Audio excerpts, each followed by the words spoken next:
আপনারা কথায় কথায় নিজেদেরকে নবীর উম্মত দাবি করেন। কিছু বললেই বলেন যে আমরা উম্মতে মোহাম্মদী, আমরা নবীর উম্মত, আমরা যত পাপ টাপ করি সমস্যা নাই, আল্লাহ রসুল আমাদেরকে সুপারিশ করবেন। আসলে আপনারা কিভাবে কোন লজ্জায় নিজেকে নবীর উম্মত দাবি করেন?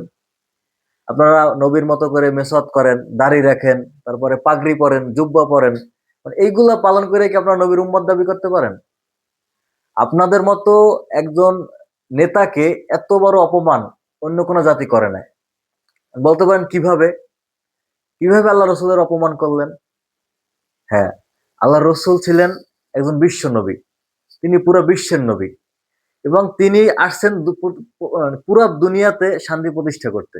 এবং সেই শান্তি প্রতিষ্ঠা করতে গিয়ে আল্লাহ রসুল ছোট বড় 70 থেকে 80টা যুদ্ধ করছেন, এবং প্রতিটা যুদ্ধে আল্লাহ রসুলের বহু সাহাবী শহীদ হয়েছেন, আহত হয়েছেন, রক্তাক্ত হয়েছেন। এমনকি আল্লাহ রসুল তিনি যখন মক্কায় আসলেন, মক্কা আসার পরে আল্লাহ রসুলের নাম ছিল আলামিন, সবাই তাকে বিশ্বাসী বলে আল্লাহ রসুলকে মানতো, জানতো, আল্লাহ রসুলের কাছে আমানত রাখতো। যখন আল্লাহ রসুল প্রকাশ্যে এসে সবাইকে ছাপা পাহাড়ের নিচে এসে সবাইকে যখন কলেমার ডাক দিল যে তোমরা সবাই বলো লা ইলাহা ইল্লাল্লাহ তুফলিকুন, তোমরা যদি লা ইলাহা ইল্লাল্লাহ বলো তাহলে তোমরা জান্নাতে যাবে, তখন আল্লাহ রসুলের সাথে কি হয়েছিল? আল্লাহ রসুলকে পাথর ছুঁড়ে মারছিল, আল্লাহ রসুলের মাথায় উঠে নাড়ি ভুড়ি চাপাই দিয়েছিল। আল্লাহ রসুলের প্রথম কলেমার ডাকটাই হলো কি?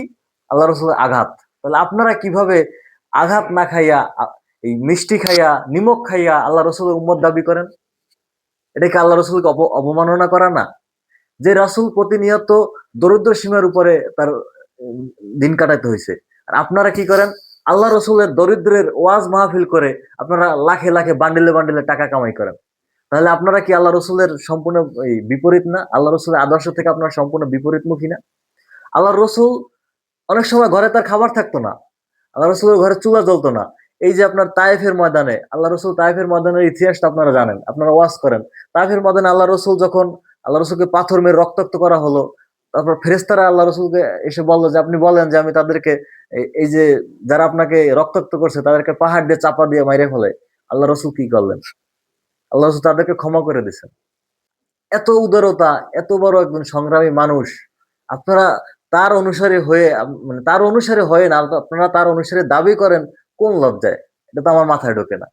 এই যে আল্লাহ রসুল যখন উহুদের প্রান্তে আহ, আল্লাহ রসুলের দাঁত দন্ত মোবারক শহীদ হন, আল্লাহ রসুলের মুখ রক্তাক্ত হয়ে যান, সেই রসুলের উম্মত হয়ে আপনারা যুদ্ধ করবেন না, জেহাদ করবেন না, এবং আপনারা আল্লাহ রসুল এই পুরা মানব জাতিকে, আল্লাহ রসুলের উম্মত যারা ছিলেন তারা অর্ধ পৃথিবী শাসন করছেন, আর আপনারা আছেন গোলামের জাতি। আপনাদেরকে মাত্র 1.5 কোটি ইহুদি আপনাদেরকে শাসন করে, 1.5 কোটি ইহুদি পুরো মুসলমানকে কব্জা করে রেখেছে। সেই রসুলের উম্মত আপনারা কিভাবে হন? আপনারা জেহাদ করবেন না, কিতাল করবেন না, আপনারা মিষ্টি খাওয়ার সুন্নাত মানবেন, আপনারা উম্মতে মোহাম্মদী দাবি করবেন, এগুলো হচ্ছে সম্পূর্ণ মিথ্যা কথা। আপনারা হচ্ছেন আল্লাহর মোতাবেক, কারণ আল্লাহ আপনাদের কাছে দল হইতে পারে অনেক, আওয়ামী লীগ, বিএনপি, জামাত, শিবির, কিন্তু আল্লাহ কোরআনে সূরা তাগাবুন 2 নম্বর আয়াতে বলছেন যে মানুষ হচ্ছে দুই প্রকার, হয় মোমেন না হচ্ছে কাফের। মোমেন কারা?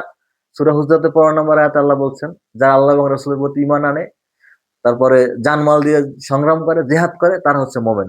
আপনারা আল্লাহ রসুলের উপরে ইমান আনছেন ঠিকই, কিন্তু আল্লাহ রসুলকে বিশ্বাস করেন, কিন্তু আল্লাহ রসুল যে কাজ করছে সেই কাজ আপনারা করেন না, আপনারা সংগ্রাম ত্যাগ করছেন। তার মানে আপনার আল্লাহ রসুলের উপর যে বিশ্বাস এটা হচ্ছে মিথ্যা, আর জেহাদ তো আপনারা অনেক আগেই ত্যাগ করছেন।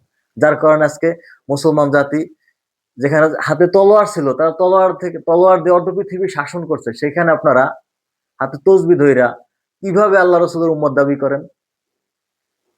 কাজেই এইসব ভুল ভ্রান্তি থেকে বেরিয়ে আসেন, আপনারা আল্লাহ রসুলের প্রকৃত উম্মত হন।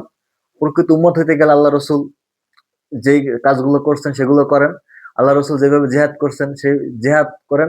হ্যাঁ, বলতে পারেন তাহলে এই যে আমাদের বাংলাদেশি দেখেন হাজার হাজার পীর, হাজার হাজার আপনার ফেরকায় বিভক্ত, তারপরে মুসলমান প্রধানত দুইটা ভাবে বিভক্ত হয়ে আছে, শিয়া এবং সুন্নি, তারপরে হাম্বলি আছে, বহুত মাযহাব আছে। আপনারা এত বিভক্ত জাতের ভিতরে আপনাদের কাছে প্রশ্ন আসতে পারে যে আল্লাহ রসুলের পথ কোনটা? হ্যাঁ, আল্লাহ রসুলের এতগুলো পথ না, আল্লাহ রসুলের পথ হচ্ছে একটা। সেই একটা পথ হচ্ছে কোনটা? সেই একটা পথের দিকে হেজবুত হয়তো আপনাদেরকে প্রতিনিয়ত ডাকছে, হেজবুত ইমাম প্রতিনিয়ত বক্তব্য বলছে যে উম্মতে মোহাম্মদী হচ্ছে তারাই, আল্লাহ রসুল যে কাজ করেছেন সেই কাজ করার জন্য জীবন এবং সম্পদ দিয়ে সেই দায়িত্ব যারা কাঁধে তুলে নেয় তারা হচ্ছে উম্মতে মোহাম্মদী। আসেন আমরা সেই দায়িত্ব পালন কাঁধে তুলে নেই, আমরা আবার পৃথিবীতে সেই শ্রেষ্ঠ জাতি হই। আমরা প্রতিটা জাতির উপরে আল্লাহর যে বিধান, আল্লাহর যে কোরআন, সেই কোরআন আমরা প্রতিষ্ঠা করে সারা পৃথিবীতে শান্তি প্রতিষ্ঠা করি।